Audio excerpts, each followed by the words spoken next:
responsible for a long Oh time. yeah, from day one, we knew it was Christopher. There was never ever any doubt in our minds who did this. My mom has said, I don't know how many times, when she first met him, there was just evil in his eyes. That is so true. If you look at a picture of Charlie Manson, you see the same thing. And it's the same thing with Christopher. And I saw his mugshot earlier, and it's still there. And Mom, you mentioned finally you guys got here. Talk about this long process, from 1998 to now, and the feeling of satisfaction that, what you knew forever is now coming to fruition. Well, when Detective Shepard called me yesterday morning at 8:23 and told me that he was in custody, I yelled, "Thank you, Lord." And the good Lord above has gotten me through this from the first day into this day. If it wasn't for him, it's been a hard, long road. And like I said, she laid in the morgue 4 years before I was able to bury her. And I wasn't allowed to see her kids. His mother had custody of his kids and wouldn't let us see them. But I have a relationship with the daughter now, and it's a good relationship. She was at my house this past weekend, and we were having a discussion, but we didn't know it was going to happen this fast. And she would like to be here, but she's got 3 small babies, one that she takes to and from school, so she couldn't be here today, even though she wanted to be. Can you talk a little bit about maybe the last thing your daughter said to you about being concerned? My last conversation with her, she called me on Thanksgiving Day in 1998, told me that she was back with Chris, and she wanted to know what I cooked for Thanksgiving, what all I cooked, and who all was there.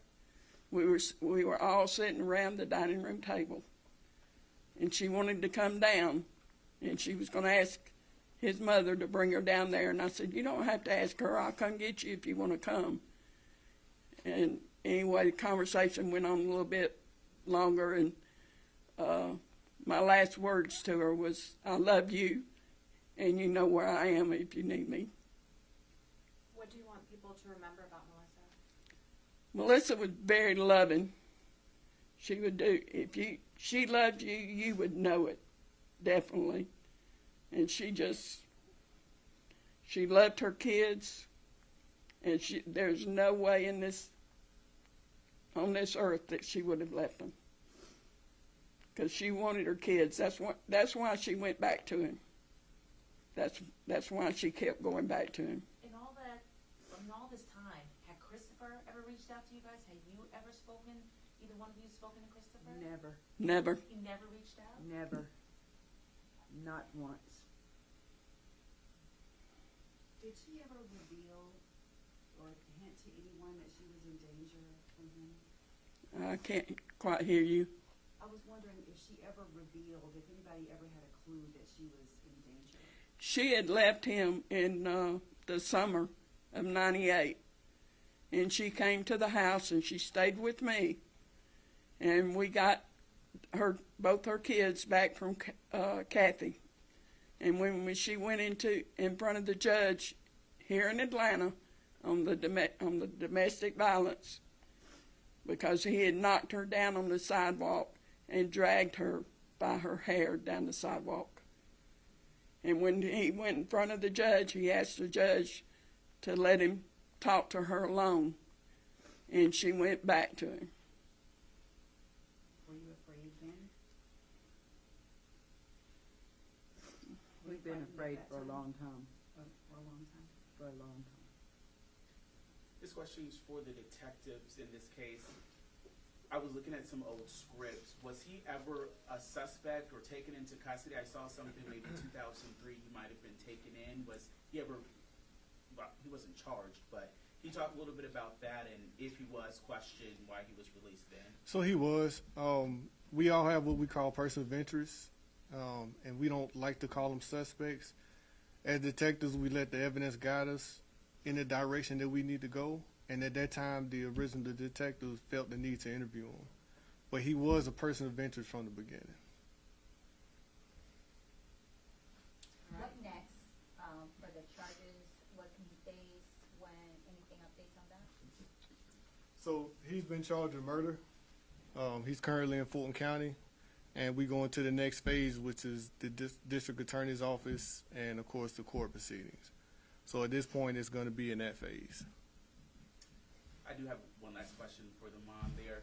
Your shirt that you're wearing, was this a shirt that you had made when she first disappeared, or is this a... Yes, sir. It was. It was the first shirt I had made, and Fulton County had a deck of cards that was made also. And she was the king of diamonds, and this was on the card. And those cards were delivered to the jails in the prison system in hopes to get more information. But this is the first shirt I had made. And that's the second shirt. All right, thank you, everyone. Do you mind if we just get a picture? If you stay right there, some cameras probably want to get some video of your shirts. And you as well. Maybe you can remove the key so we can get clear. Thank you so much.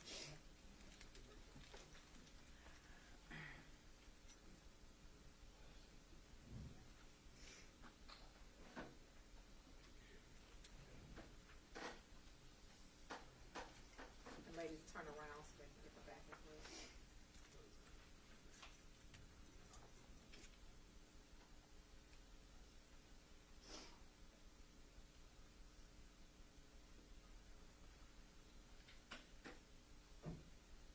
Thanks, family.